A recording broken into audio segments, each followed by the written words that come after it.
Siyempre, bisilin ko ang tawag niya. May school.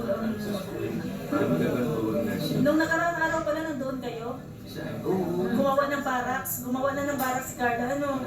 Ang nagpapunta ko siya na yun. Papasumula na siya. Ang laki ng bahay mo, congrats. Uy, kailan ka nilipat doon? Gusto ko sana kahit sana ano. Pero meron kasi mag-sabi patapos ang tulong ako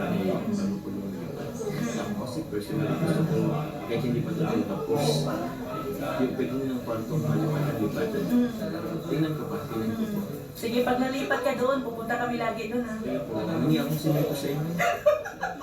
Pa Jones, ganun ako mag-start na ganun siya mag-start. Yan ang... Hindi ko rin alam, pero baka mag-pag-sa mo siya sa ano. Nakapagod ko rin na. Pero yung bahay talaga, ayoko rin yung pangunan. Oo, abangan na lang sa channel. Baka siguro si Carla na lang ang magkano niya kung kaya. Pero Papa Jones, ha, pag nandoon ka na, pwede bang ano, araw-araw kami doon sa inyo?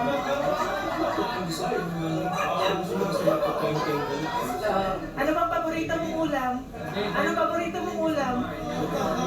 Ha? Medyo madami. Madaming ulam? Kasi kung sabi ko itong araw-araw. Kasi kaya sa mga chicken. Basta manok? Ano, yung ano na, yung luto na or buhay pa? Sa iyo kong adidas, sa iyo kong adidas. Ay, Papa Jones, pero congrats ha. Kasi ganito Papa Jones, nandun may bahay ka.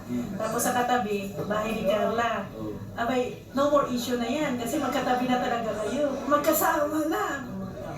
Kahit anong gawin, may isa. Oo. Kahit niya yata magkasama kami sa buhay. Paano yan Papa Jones? Eh, wag mo na yung bakuran sa gitna. Wala na. Continuous na. Kasi isahan na lang yun. Ipalagay mo pag doon na si Carla matitira, tiyak ikaw magluluto ng ulam niyan. Ano po? Ikaw magluluto, lulutuan mo na si Carla niyan.